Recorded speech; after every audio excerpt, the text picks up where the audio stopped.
Hi, everybody. Welcome back to this week's episode of Cocktails and Classics, where we watch the 1980 classic comedy Caddyshack. Today, we have myself, Dylan, Ben, Hi. and Zach. Oh, God, not that. Wait, did you just say myself, Dylan? Yeah, what? He said we Say- have myself, Dylan. Yeah. Well, I think as there was myself. There was an Myself, unspoken comma in there. There was a comma. There was a comma in there. Dylan asked me. Hi.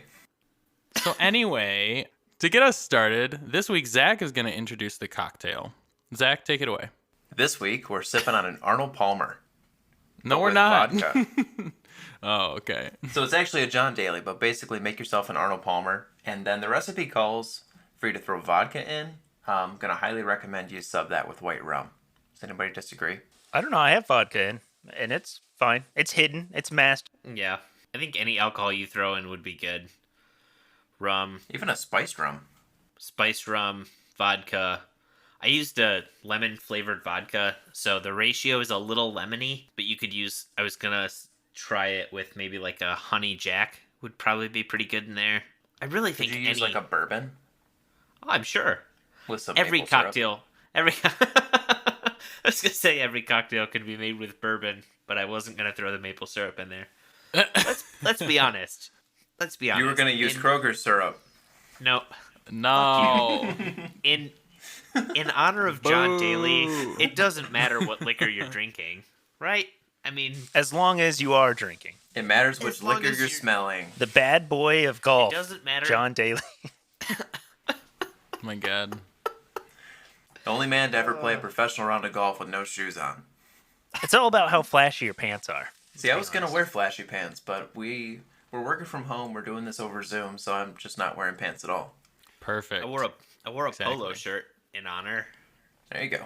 So if you made this week's cocktail, the John Daly, tag us, take a picture, put it on our socials, all that good jazz. So if you haven't seen the At movie, Cocktails and Classic Spot on Instagram. no, they fucking know. They know what the pod is. All right, I trust the audience knows what our handles are. All right, I'm not And even. we're on TikTok. That's beneath the audience to mention it again. Look But if out you for do us need on to the know For You it- page. There it is. If you haven't watched it, make the cocktail, watch the movie, then come back because we're gonna spoil it. Caddyshack is a 1980s comedy. Sport comedy. Because they play golf. Sport comedy. It's a sports movie. Is golf a sport? I mean, there's a lot of Well, money golf in is a it. major Same sport. with poker. There's literally have it literally have has tournaments called majors. Majors. Well, no. I'm not debating that. But like, they say like baseball's a pastime, Like is They say baseball's America's pastime. right. Like I'm just saying like is bowling a sport, Yeah, Like do you consider bowling a sport? I consider Kingpin a classic sports so. movie. Okay. No, I mean I'm not necessarily disagreeing. I'm just wondering because I feel That's like partially sarcasm because I don't consider it a classic sports movie. oh, But I okay. do consider it a sports comedy. Individual sports get shit on so much. but is it an individual sport or is it like a game of skill? Where does the different Because Oh, like it both. definitely involves physical skill, but on what level? Like the professional level? I just feel like there's an argument to be made that golf is like. I mean, I enjoy golf, but is it a sport? I don't know. the good dudes are like they're pretty like athletic, the good guys, like Yeah. Oh, yeah. Now they are. They didn't used to be. If a kid can earn a varsity letter in it, oh, that's tricky though, because kids earn varsity letters for like You band. say that about most sports, though. Yeah, I got my varsity letter from band. Nerd. All right, doesn't that? It's not a sport. shout out sax man. Yeah. So Marching band though is more strenuous than golfing is, but it's not a sport. So is golf a sport? it's definitely like there's competition, but I think golf is a sport. Okay. Don't ask me to divine the difference, though. I have no clue. I mean, probably Alright. just like I was a just curious game on where that you topic. exert yourself physically would probably be like the basis of a sport. So is bowling a sport? Battle you- shits. You do physically bowling's a like sport. exert yourself when you're tossing the ball down. You physically exert yourself playing COD. Is that a You sport? do not. It's an I guess it's an e-sport. e-sport. Yeah. My thumbs are really getting to work out. I mean, you can't win if you're not. You can't win if you're not sweating your balls off. If you're ass ain't Honestly, sticking I to keep the a towel leather next to my seat. coffee table. You ain't trying hard Right. enough, boy. If you don't get up and there's not like an imprint on the seat from your sweat, then you're not winning the game. Butt circles on my couch, elbow circles on my knees. That's how you know I got a couple dubs. So the description of the movie on IMDb says an exclusive golf course has to deal with a brash new member and a destructive dancing gopher. But the movie's really about just these comedic legends all coked up and fucking around for 2 hours, right? And Danny. and And Dan. Yeah, I mean And then that's there's kind of like Danny. the main plot of the movie, despite the fact that it's the least entertaining part of the movie. My gripe with this movie is just it's so hard to follow any of what's happening at any Yes. given moment. And like to me that almost makes it like not as funny cuz I'm just like trying to figure out what the hell's going on, you know? Like We'll get it out of the way. It's also my biggest knock of the movie is the plot kind of shows up in the beginning and then it shows up at the end, but everything else is just comedic scene next to comedic scene next to I started to comedic scene. take notes, and I quit halfway through because I was like, none of this means anything. I'm just writing down like quotes and gags. Like, Yeah, I feel like they're using Danny's like pushing for the scholarship and that to kind of move stuff along.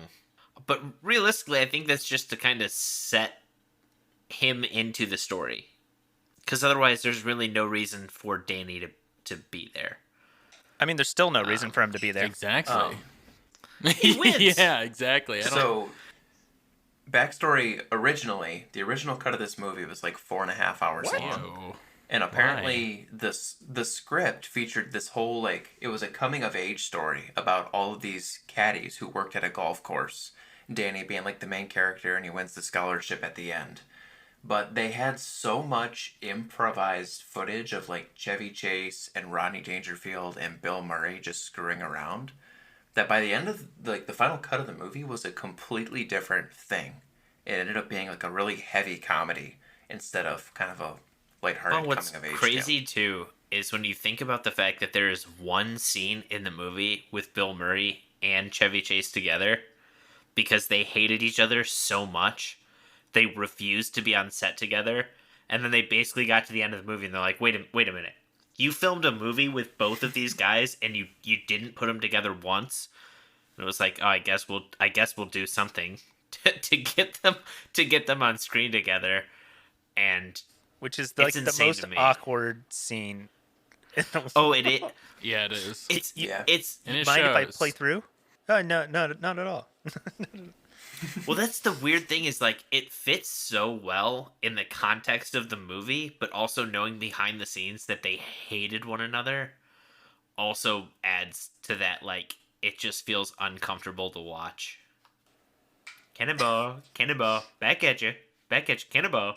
Is I invented my own type of grass.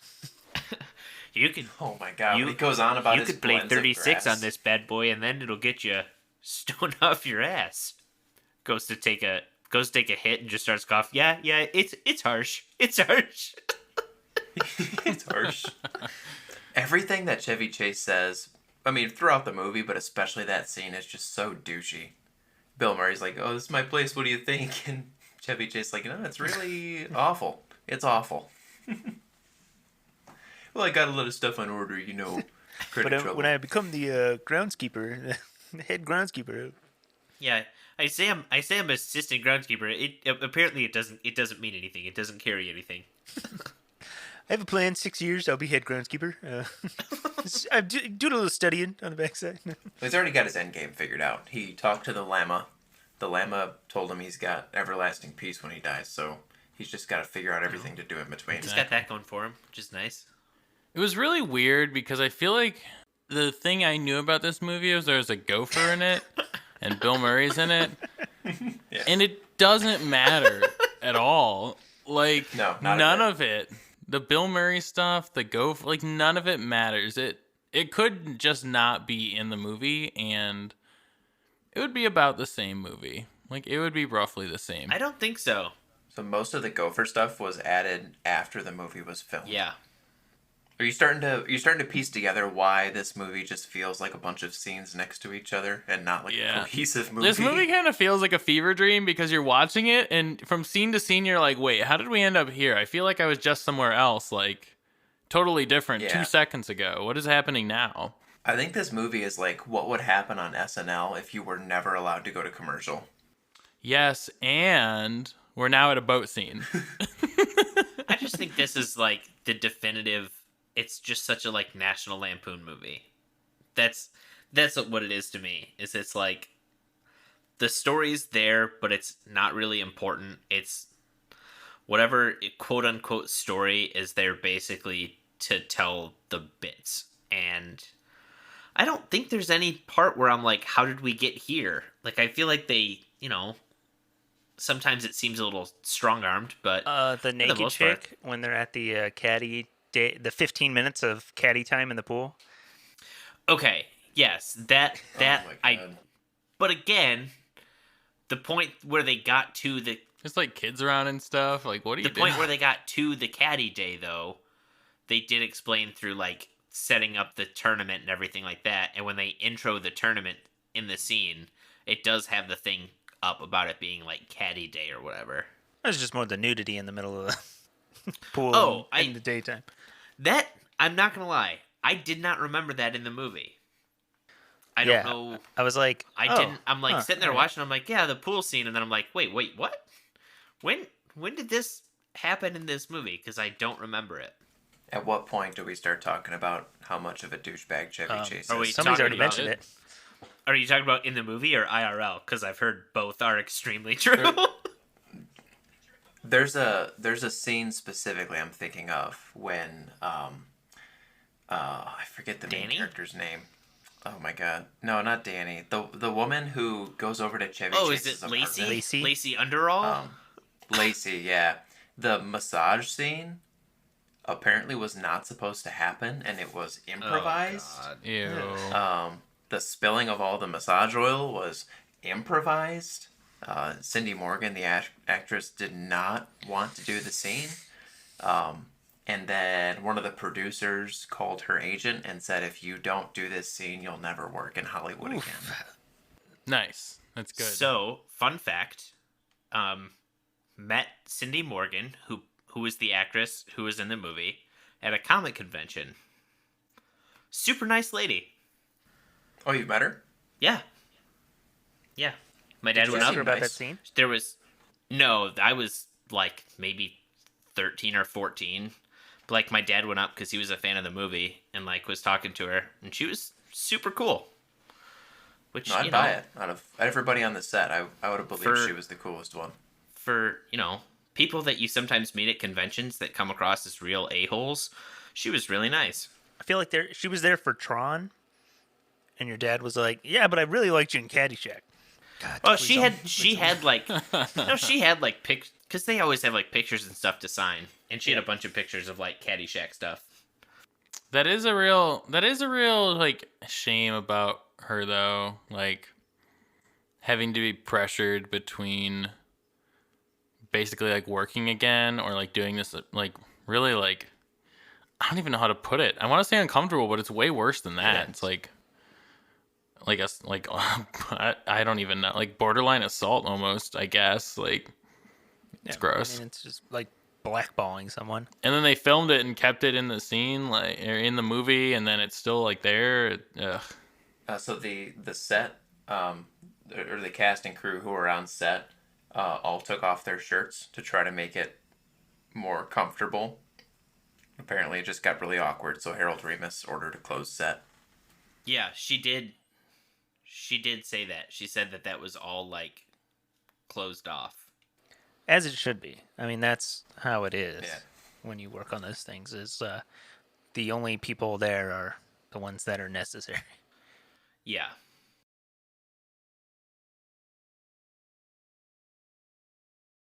I know we kind of talked about like some of the great comedy presence in the film. One person who I feel like is just kind of flies under the radar is the Doctor. Dr. Beeper? Yes. I love the scene when they're at the yacht club, and he like comes up and he's like, Hey man, save me a poke. Oh, gotta do my doctor thing. and then his like beeper goes off, and he grabs it, and it's like electrocuting him. Yeah. He like slaps it Oh out of his my hand. God. I feel like some of the other, I mean, like non-major, like the head of the Caddyshack, Lou. Mm-hmm. Did you guys recognize that was Brian? Yeah, I recognized him, but I So didn't know Brian who he Doyle is. Murray. He was in. I think he was in. Was it Christmas Vacation? I think he's the Yes, boss, as the in boss, Christmas Frank Vacation. Shirley. He's also the Oh, he's also okay. the voice of the Flying Dutchman in SpongeBob. Huh, Oh, that's I funny. didn't know that. His voice always sticks out to me so much whenever Yeah. I hear him. I heard him start talking and I was like, wait a minute. I definitely know who that guy. I know that voice. But he was in it. Maggie, you might have recognized her from Animal House. She was the underage girl that the one guy sleeps with. Yay! The math teacher. Oh my god. No. Math teacher. The one in the social Confederate studies bedroom. professor. Yes. Oh, that guy. Ew. The bishop scene is so funny too. When he Oh, grabs Carl to like go play a game and it starts to rain, and he's like playing the best game of his life. That was He's just gonna- so. That was also like so. That was so out of nowhere. It was like, what is happening? The best is that later in the movie, when he says something to him, he's just like, there is no God. Yeah, he's like, Yeah. never ask a Navyman how many drinks he's had. I'm just a man, same as you are. You're not a man, you're a bishop, for God's sakes! There is no God. There is no God. I love that Rodney Dangerfield is in this movie just to give you, like, the TLDR, or the TLDW, I guess, on what 70s stand-up comedy was. Oh my God.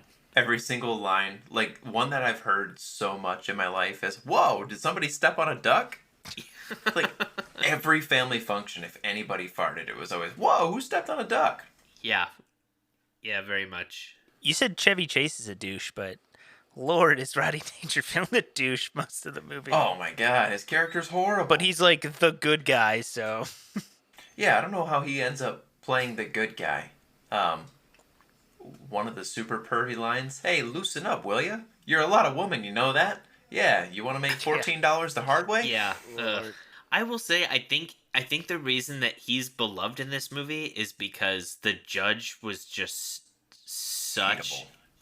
Yeah, he was so unlikable. Yes, he was so disdained that like Rodney Dangerfield just being the foil was like, oh, he's automatically the good guy in this movie. His putter cracks me up. The putter with, With like, his the scope. targeting system. He's like, got this from Albert Einstein. Yeah, he's a good guy. Made a killing in physics.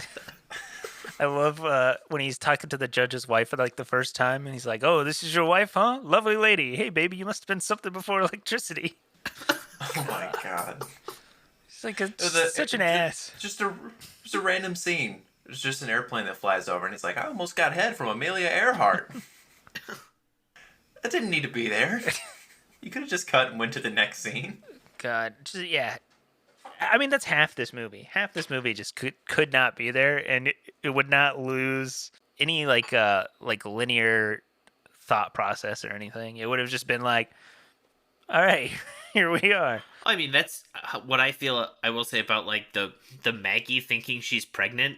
Like, we're gonna spend 2 minutes talking about this, and then like in a random scene, Then she's and not. a random scene later, she's dancing around like I'm not pregnant, and it's like we thought you might be pregnant for maybe 2 minutes. Like, Apparently, why? in the original cut, there's this whole Maggie backstory about how she's like an Irish foreign exchange student, and she's coming over for the summer and trying to experience American lifestyle, so she becomes a caddy, and you just lose all of it.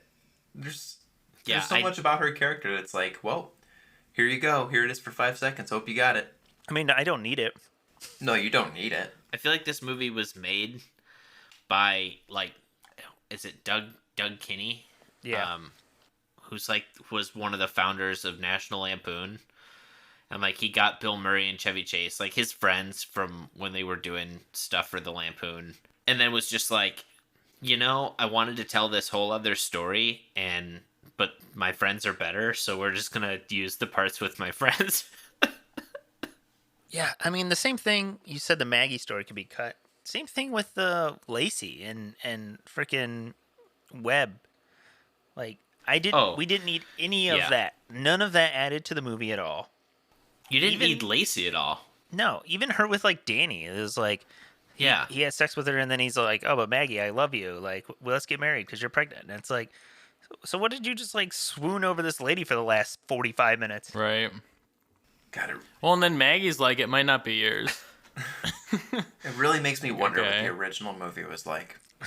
I Yeah. wouldn't watch 4 hours of No, it. not 4 hours. In that moment, I feel like Maggie's just saying that to get like out of, because she doesn't want to be with Danny, and so her thought process is like, well, if I tell him it's not his, maybe he'll just drop it. I suppose. Because she didn't really seem like committed to the like, it's not yours. She was like, it might not be yours. It's like, oh, okay, well that. We've talked. We've mentioned some lines. Is there any ones outstanding? Because I feel like that's the big part of this. The big part of this is scenes and lines. Any ones we haven't mentioned yet that stand out? Well, we're waiting. That's huge. Hear that all the time. Yeah, I was waiting for that line to come up because I was like, this is it. That and the I got that going for me, which is nice. I feel like those are probably the two from this one that endure. I love, it's just such like a throwaway line, but like in the very beginning of the movie when Danny is caddying for Ty, and he's like, yeah. I just don't know what I want to do with my life, and Ty just looks and goes, You take drugs, Danny? Every day. Good. So what's the problem? I don't know. like just Dude, I've seen that on T-shirts. That's such a great line. just what a great like a throwaway line, but like just so great. And then when he's talking about the Zen philosopher Basho, a flute with no holes is not a flute. A donut with no holes is a Danish. He was a funny guy. Another throwaway line, which could also be your drink of choice for this one. B Nectar's kill all the golfers. Oh my god. I didn't realize it was from this movie. Like, I know the packaging has like Caddyshack stuff on it. I was like, huh, okay. But Sandy, the head groundskeeper, is talking to Carl, Bill Murray's character, and he's like, I want you to kill every golfer on the course. Check me if I'm wrong, Sandy, but if I kill all the golfers, they're gonna lock me up and throw away the key. Golfers! They're great, kid, not golfers. The little brown furry rodents. We can do that. I love that we don't have to have a reason part. Oh no, that's doable. We can do that. I love, like, we talked about the scene where the two of them are together, and Bill Murray's just like, your place got a pool? Oh yeah, we've got a pond in the back. We have a pool and a pond. Pond would be good for you. Just like Such a douchebag. such a dick move. I feel like he would do that in real Yeah. life as well Oh, as his probably. character in the movie. Like, Knowing the backstory between those two, that scene it just seems so petty. Everything that goes back and forth Oh my seems God. so petty. It does. It 100% does. I also like thing that kills me who's the is- Italian kid? Dianuzio. Dianuzio. When he's like caddying for the old couple, and he's like, no, the green's this way, and then the old lady is like, wee, and like hits it into the lake. The husband's like, that's a pooch, hon. When the old guy is so bad at golf and he's caddying for him, it cracks me up. No, sir, your ball's over here. He's like, I'm on a roll then today. he comes back and someone's like, "Did they die out there on you?" or something like that. Yeah, did they die out there or what? I want to imagine that's like somebody's parents. Like, that's like Doug Kinney's like parents, and they're just out there like in a scene. Well, I think the best part too is again something I didn't realize till watching it now is that they're the ones who show up for like the tea when the judge is like trying to beat the shit. And they're like, "Are we having tea?" And the tea just falls out of the sky. Oh, I guess that's the tea. Like, just oblivious old people. The other scene with Tony that just makes no... This scene legit makes no sense. It's not funny. There's no reason for it to be in there. Is when he's caddying for Rodney Dangerfield's character, and he's like, "What's in this bag? Rocks?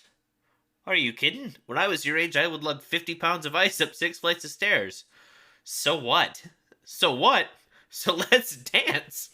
Then Any Way You Want It by Journey starts playing. It's just like, what? Why? Why is this even a... Like a keg with like a tap oversized in there? golf bag that has he's like... got the Budweiser Yeah, what the hell tap. is that? It's like it's gonna break into song and dance right there. Like, oh, are we watching a musical? But he also has like the ejector seat for like the clubs built into. Yeah, what does he need a caddy for? All he needs is wheels on there. He fucking carries itself around. Rodney Dangerfield had the good, like just kind of out there lines. Bill Murray's lines were out there. Chevy Chase's lines, like we said, just make him sound like a dick. You shoot today. Oh, I don't keep score, Judge. Oh, well, how do you measure yourself with other golfers? By height. Like, it's just Come smarmy. on, you didn't have to be mean to the judge. Such a smarmy asshole.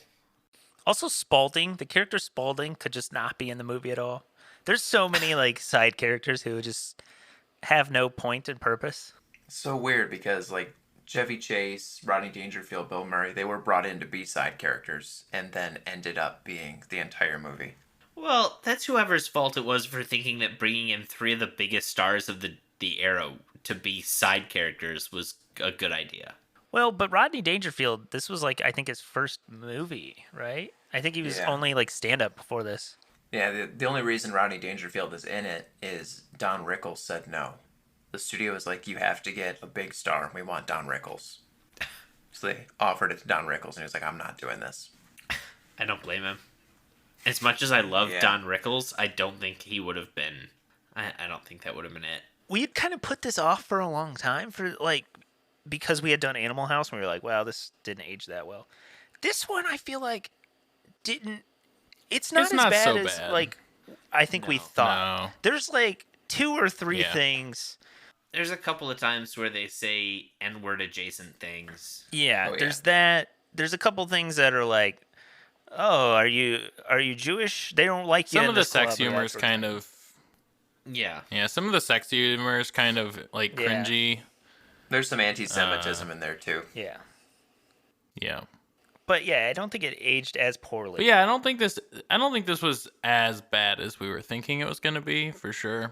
But I feel like that's every comedy's gonna have those types of elements. Yeah, I think I was more worried about this one than I should have been. Like I said, I think when we go to look at movies that were made in like especially like the early 2000s, the extensive use of the R word that we're gonna see and be like, ooh, oh, you can't say that anymore. So like when I see a movie from the 80s and that, I just, there's parts of it that I have to kind of like cringe at, but I try to look past it for the sake of the movie, knowing that it was made at a time where things were more socially acceptable.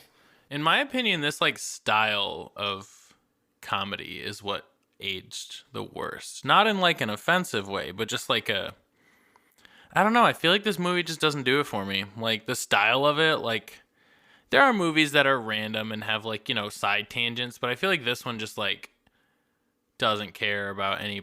I mean, not that I don't believe a movie has to care about the plot. That's fine. But it like pretended to in some places where maybe it should have just like been like whatever. It's kind of like a Family Guy episode, to be honest. It's like we're setting it is you one up for big this, long Family Guy and episode. then here's kind like of. an hour and 20 minutes of tangents that have nothing to do with the plot. I'll give you the perfect parallel for this movie. As in, like, a movie that was made recently, it's set up the same, where it goes beat to beat to beat to beat to beat. However, it does it better and continues the plot throughout, is The Hangover.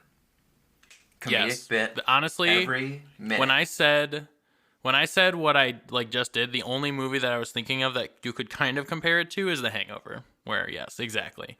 But like you said, I think it does it a lot better because at least when I haven't watched in a while, but when I watched that, I was never like, what are we doing? Like, what is this? It's absurd, but you know what's going on the whole time, There's a plot that carries you from beginning to end.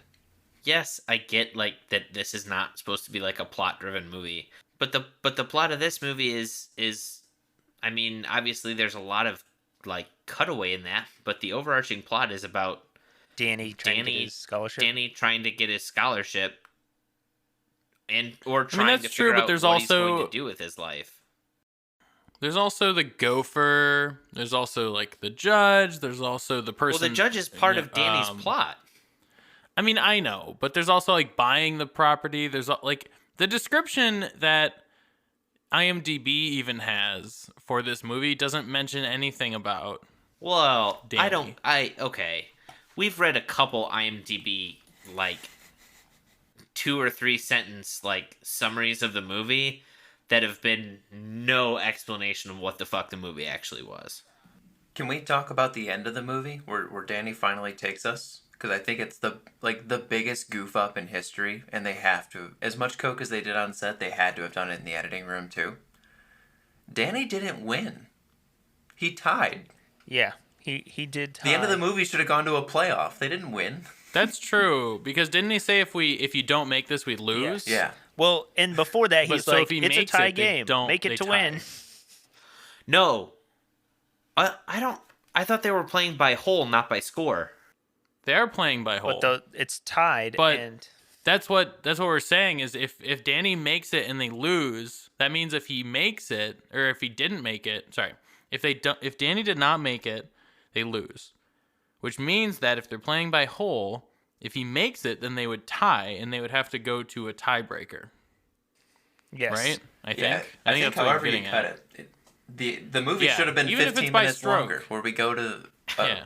a cutaway where they do a sudden death and there's a scaffolding and the scaffolding falls down and Danny has to make the unbelievable putt bouncing the ball off the scaffolding and it ends up coming out of a tube and goes right in the hole.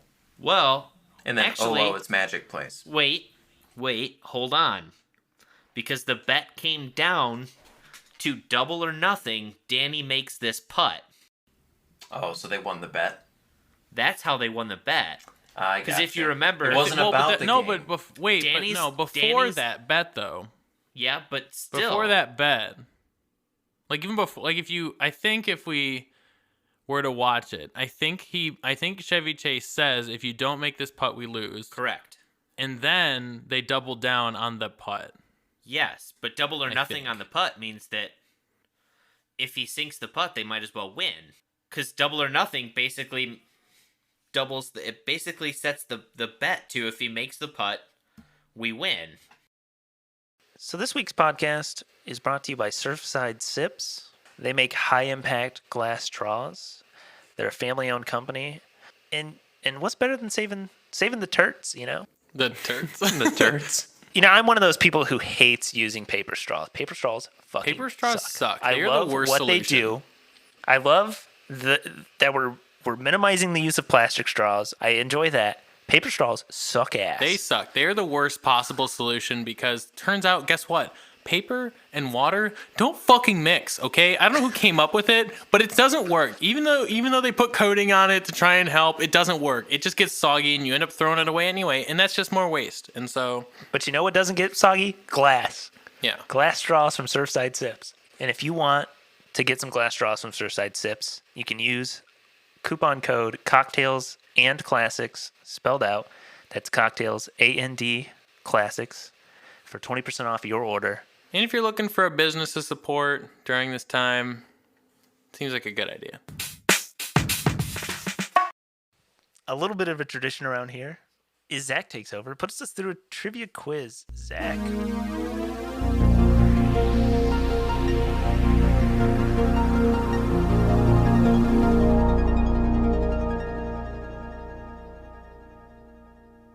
Alrighty, question number 1. In its original cut, the 4.5 hour long one we discussed earlier, how long was Bill Murray's ball smashing monologue where he's hitting the tulips? Was it A, 3 minutes, B, 13 minutes, or C, 30 minutes? 30 There minutes? is absolutely no way they let that go on for 30 minutes. That's a long time. Like, that's a long time to continue talking for, Just like, off you the know, top of your about head. anything. Yeah. If anybody can do it, though. So I'm going to say it's C, 30 minutes. I'm going to go with 30 minutes. That's my answer. I was gonna say maybe he went through all 18 holes in that 30 minutes. I'm gonna say 13 minutes. I feel like the one that we see in the movie is pretty long already. 13 going on 30 minutes. I want to say 13 minutes. I feel like we get close to 3 minutes in the movie. 30 minutes would not shock me because I feel like Bill Murray is the type of person that could just ramble on for that long. But I can't believe someone would sit around and watch it for 30 minutes without yelling cut. They did. Oh, It was God. 30 minutes long. Nice.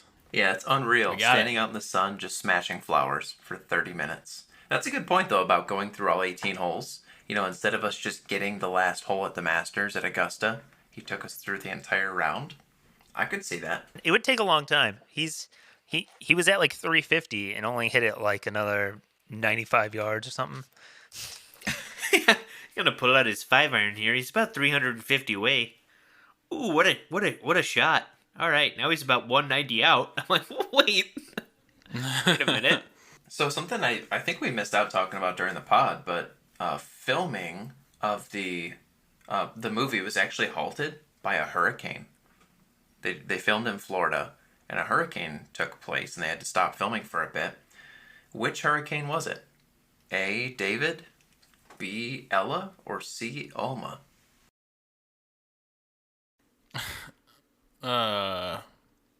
What month did they film this in? Do we know? I do, but how does that help? It's in Florida. It helps because alphabetically speaking, they name them alphabetically. But don't they name them? But don't they name them in order of like whatever the last one was? No. Then we use the next letter. In a year. Oh, really? Yeah. Yeah, at the end of the year, Yeah. they start back at A. They go back Oh, to wow.